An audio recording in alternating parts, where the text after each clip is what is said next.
ह्यूरिकेन Milton जिसने finally landfall किया है की सिएस्टा की सिटी में इन फ्लोरिडा, काफी अनयूजुअल माना जा रहा है और डिफरेंट माना जा रहा है।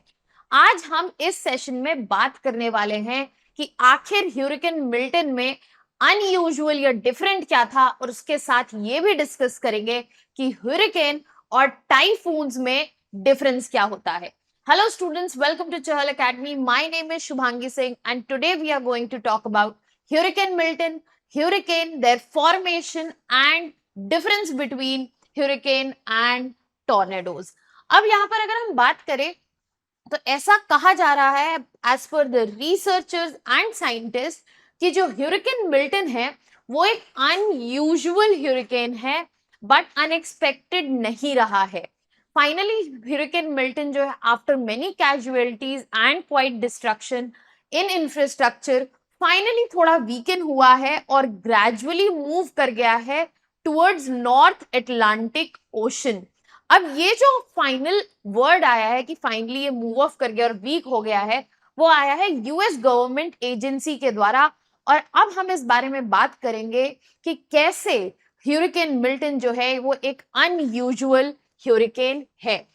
इससे पहले हम एक चीज और डिस्कस कर लेते हैं। यहाँ पर दशहरा के इस पावन महोत्सव पे हमने स्टूडेंट्स के लिए, ताकि उनकी feasibility, accessibility for their preparation, UPSC preparation बढ़ जाए, चाहल एकेडमी लेके आया है UPSC online live foundation batch and UPSC recorded foundation batch at discounted prices. यहाँ पर आपको अप टू 50% ऑफ मिल रहा है, जहां पर ऑनलाइन लाइफ फाउंडेशन बैच आपको मिल रहा है 49,999 में and recorded batch is available in merely 19,999.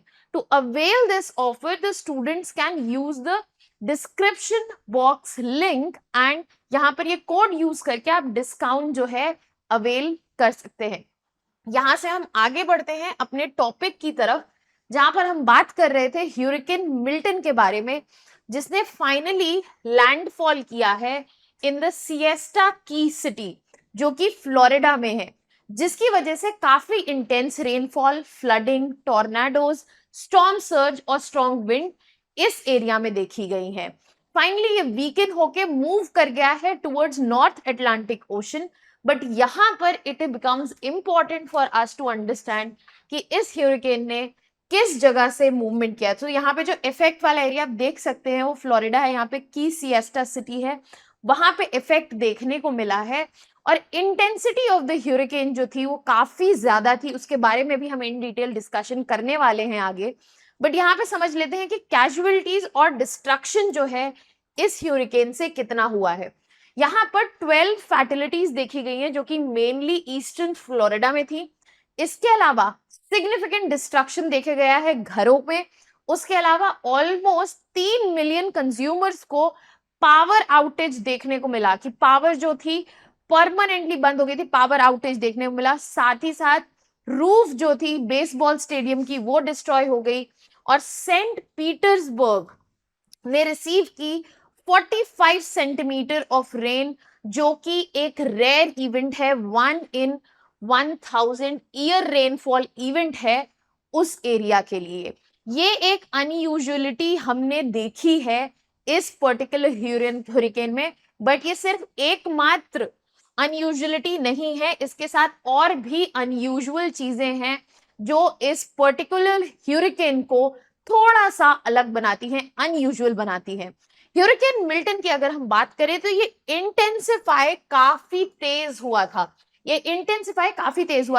ये कैटेगरी 1 स्टॉर्म से, जहां पर 119 to 153 किलोमीटर पर आवर की स्पीड देखी जाती है, कैटेगरी 5 स्टॉर्म में कन्वर्ट हो गया within less than 12 hours, which is very unusual for a hurricane in that region. इसमें अगर हम बात करें तो यहाँ पर विंड्स जो थी वो ऑलमोस्ट 285 किलोमीटर्स तक पहुंच चुकी थी, 285 किलोमीटर पर आवर तक पहुंच चुकी थी। एंड इस वजह से ये वन ऑफ द स्ट्रॉन्गेस्ट ह्यूरिकेन्स माना जा रहा है इन द अटलांटिक रीजन। इसके अलावा ये जो रैपिड इंटेंसिफिकेशन की अगर हम बात करें तो इसको डिफाइन कर सकते हैं जब विंड स्पीड जो है इंक्रीज हो जाए अचानक से by 56 kilometre per hour. But rapid intensification तब कहा जाता है जब इंक्रीज देखा जाए 93 किलोमीटर पर आवर का। मिल्टन की जो विंड्स थी उन्होंने एक ही बार में 145 किलोमीटर पर आवर का जंप लिया in one day, which is beyond rapid intensification. साथ ही साथ अनयूजुअली अगर आप यहाँ पे बात करें तो मिल्टन ह्यूरिकेन जो है वो बना गल्फ ऑफ मेक्सिको में, एंड ग्रेजुअली ये मूव किया ईस्टवर्ड, और फाइनली यहां पर लैंडफॉल कहां देखने को मिली, फ्लोरिडा के वेस्टर्न कोस्ट में। अकॉर्डिंग टू जोनाथन लिंड, जो कि एक एटमॉस्फेरिक साइंटिस्ट हैं, उन्होंने ये नोट किया है कि ये ऐसा कोई भी रिकॉर्डेड ह्यूरिकेन नहीं है जिसने ये फॉर्मेशन और मूवमेंट दिखाया है, specially making a landfall at category 3। तो दैट इज वाई यहाँ पे ह्यूरिकेन मिल्टन जो है वो अलग हो जाता है ह्यूरिकेन से, और एक अनयूजुअल सिर्फ फॉर्मेशन में नहीं, इंटेंसिफिकेशन और साथ ही साथ रेयर इवेंट जो सेंट पीटर्सबर्ग में देखा गया, उसकी वजह से हम यहां पर इस ह्यूरिकेन को अनयूजुअल मान रहे हैं। अब हम आगे बढ़ते हैं और समझते हैं आखिर एक ह्यूरिकेन होता क्या है। ह्यूरिकेन जो है वो एक पावरफुल ट्रॉपिकल स्टॉर्म है। अगर आप ट्रॉपिकल स्टॉर्म्स, साइक्लोन्स और साथ ही साथ टेम्परेट साइक्लोन्स के बारे में डिटेल में समझना चाहते हैं तो हमारे प्लेलिस्ट में एक वीडियो है, आप वो जाके देख सकते हैं और इसमें क्लैरिटी और ले सकते हैं। अब ह्यूरिकेन क्या है, एक पावरफुल ट्रॉपिकल साइक्लोन स्टॉर्म है जो कैरेक्टराइज्ड होता है, जिसकी जो मेन कैरेक्टरिस्टिक है वो है स्ट्रॉन्ग विंड्स, हेवी रेन और साथ ही साथ लो एटमॉस्फेरिक प्रेशर। ये बनता है वार्म ओशन वाटर्स पर, और इसको टिपिकली क्लासिफाई किया जाता है as a cyclone in the Atlantic and north east Pacific. अगर ये अटलांटिक या नॉर्थ ईस्ट पैसिफिक में ये कंडीशन बनेंगी जहां पर एक पावरफुल ट्रॉपिकल साइक्लोन है, पावरफुल ट्रॉपिकल स्टॉर्म है, स्ट्रॉन्ग विंड्स, हैवी रेन और लो एटमॉस्फेरिक प्रेशर है, तो उसको हम क्लासिफाई करेंगे cyclone in Atlantic and north east Pacific. और अगर ये नॉर्थ वेस्ट स्पेसिफिक में है तो इसको क्लासिफाई किया जाएगा एज टाइफून। अब इसके जो की फीचर्स हैं, पहला फीचर है कि यहाँ पे जो विंड्स हैं वो सस्टेन्ड रहती हैं at the speed of 119 kilometre per our, ताकि इसको हम क्लासिफाई कर सके, स्टॉर्म को हम क्लासिफाई कर सकें एज ह्यूरिकेन। अब अगर स्ट्रक्चर की बात करें तो ह्यूरिकेन की एक वेल डिफाइंड आई होती है, दैट मीन्स जहां पे भी ह्यूरिकेन जनरेट हो रहा है एक काम सेंटर जो है एग्जिस्ट करता है, जिसके अराउंड वॉल्स जो होती हैं वो क्रिएट होती हैं और जिसकी वजह से इंटेंस थंडरस्टॉर्म्स हमें देखने को मिलते हैं। फॉर्मेशन की बात करें तो इनको सर्टेन कंडीशंस की रिक्वायरमेंट होती है, जैसे कि वार्म ओशन वाटर जो कि ट्रॉपिकल और सब ट्रॉपिकल रीजन में हमको देखने को मिलते हैं, स्पेसिफिक एटमॉस्फेरिक कंडीशन जैसे कि एक लो प्रेशर एरिया और साथ ही साथ लो विंड शेयर, वर्टिकल विंड का मूवमेंट कम होना चाहिए, एंड हाई ह्यूमिडिटी। तो ये सर्टेन कंडीशंस हैं जो कि जरूरी हैं इसके स्ट्रक्चरिंग के लिए। अब अगर हम बात करें कि ये बनते कैसे हैं, तो ह्यूरिकेन्स जो हैं वार्म ओशन वाटर में बनते हैं नियर द इक्वेटर, इक्वेटर के पास, जहां पे वार्म मॉइस्ट एयर जो है राइज करती है ओशन सरफेस से और लो एयर प्रेशर दिखाती है। ये इक्वेटर के पास बनते हैं, बट इक्वेटर पर कभी नहीं बनते क्योंकि वहां पे कोरियोलिस इफेक्ट जो होता है वो बहुत ही लिमिटेड होता है। अब अगर इनकी इंटेंसिटी को बढ़ाने की बात करें तो इनको फ्यूल कहां से मिलता है, ये जो फ्यूलिंग होती है वो हीट और मॉइस्चर से होती है जो इवेपोरेट होते हैं फ्रॉम द ओशन, जिसकी वजह से क्लाउड्स का फॉर्मेशन हमें देखने को मिलता है, और ये होता है स्पिनिंग जो कि अर्थ के रोटेशन से आ रही है। तो हम यहाँ पे कोरियोलिस इफेक्ट की बात कर रहे हैं। फिर आते हैं हम आई फॉर्मेशन पे। जैसे जैसे स्टॉर्म जो है इंटेंसिफाई हो जाता है, let's just say there is a storm around me, और जिसका इंटेंसिफिकेशन उसके सेंटर में देयर इज अ काम नो विंड प्लेस जो कि लो प्रेशर की वजह से क्रिएट होता है, जिसको हम आई कहते हैं। अब यहां पर नॉर्थ ऑफ इक्वेटर में आप देखेंगे तो मूवमेंट जो है एंटी क्लॉकवाइज या काउंटर क्लॉकवाइज देखने को मिलेगा आपको, लाइक दिस। एंड अगर आप साउथ ऑफ इक्वेटर देखेंगे तो मूवमेंट क्लॉकवाइज देखने को मिलेगा यहाँ पर इन टर्म्स ऑफ ह्यूरिकेन्स। अब कौन कौन से फैक्टर्स हैं जो ह्यूरिकेन की इंटेंसिटी को इंक्रीज करते हैं, बढ़ाते हैं? सबसे पहला क्लाइमेट चेंज। जैसे जैसे क्लाइमेट चेंज की वजह से सी टेम्परेचर्स में राइज देखने को मिल रहा है, वार्म ओशंस जो हैं उनको ज्यादा एनर्जी देते हैं ह्यूरिकेन फॉर्मेशन और इंटेंसिफिकेशन के लिए। इसके अलावा इंक्रीज्ड मॉइस्चर, जो ज्यादा वार्म एयर है वो मॉइस्चर होल्ड कर पाएगी और ज्यादा होल्ड कर पाएगी as compare to normal air. यहाँ पर मॉइस्चर होल्डिंग कैपेसिटी जो है वार्मर एयर की ज्यादा है, जिसकी वजह से हेवियर रेनफॉल और इंक्रीज्ड फ्लडिंग भी देखने को मिलती है।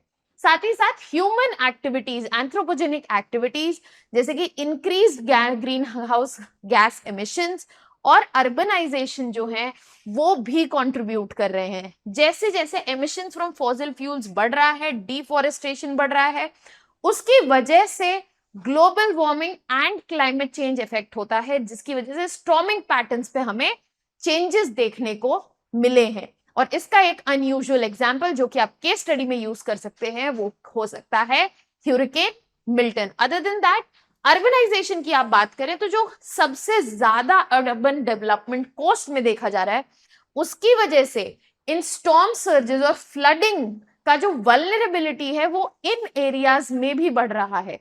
और further more, unthought unplanned urban development से जो एमिशंस हो रहे हैं, जो डिग्रेडेशन हो रहा है, वो फर्दर फ्यूल कर रहा है क्लाइमेट चेंज को। तो यहाँ पे ये बहुत सारे फैक्टर्स हैं जो कंट्रीब्यूट कर रहे हैं, जिनकी वजह से ह्यूरिकेन इंटेंसिटी जो है हमें रीसेंट टाइम्स में बढ़ती हुई दिखी है, हमें इंक्रीज होती हुई दिखी है।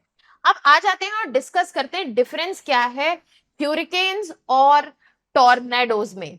अगर हम ह्यूरिकेन्स और टॉर्नेडो के लोकेशन के पर्सपेक्टिव से बात करें तो यहाँ पर ये जो ट्रॉपिकल साइक्लोन के लिए टर्म है वो यूज होता है ह्यूरिकेन्स जब भी ये अटलांटिक और नॉर्थ ईस्टर्न पैसिफिक ओशन में आते हैं। यहाँ पे टाइफून की अगर बात करें तो ये वो ट्रॉपिकल साइक्लोन्स हैं जो नॉर्थ वेस्टर्न पैसिफिक ओशन में देखे जाते हैं। अगर यहाँ पर नेमिंग कन्वेंशन पे आ जाए, ये जो स्टॉर्म्स हैं काफी सिमिलर है स्ट्रक्चर और इंटेंसिटी में, बट इनकी जो नेमिंग है वो रीजनल टर्मिनोलॉजी के हिसाब से और मीटियोलॉजिकल प्रैक्टिसेस के हिसाब से ही होती है। और इंटेंसिटी और स्ट्रक्चर में ह्यूरिकेन्स और टाइफून्स जो हैं उनका similar wind speed, structure, centre, eye wall characteristics होते हैं, बट यहाँ पर क्लाइमेटिक इन्फ्लुएंसेस जो हैं इन दोनों के depending on the geographical location वो अलग अलग हो सकते हैं, वो अलग अलग हो सकते हैं। यहाँ पर हमने पूरी क्लैरिटी ले ली है to understand the difference between hurricanes and typhoons, और हमने साथ ही साथ ह्यूरिकेन की फॉर्मेशन और अनयूजुअलिटी ऑफ मिल्टन ह्यूरिकेन का भी डिस्कशन किया है। यहाँ पर आपके लिए एक प्रैक्टिस मेंस क्वेश्चन दिया है जिसको आप पढ़ के इसके डायमेंशंस और आंसर हमारे कमेंट सेक्शन में डाल सकते हैं, and our team will get back to you on this. That was all from my side. Thank you so much for joining in. अगर आपको ऐसा और कंटेंट और वीडियोस देखनी है तो please subscribe to our YouTube channel. Thank you.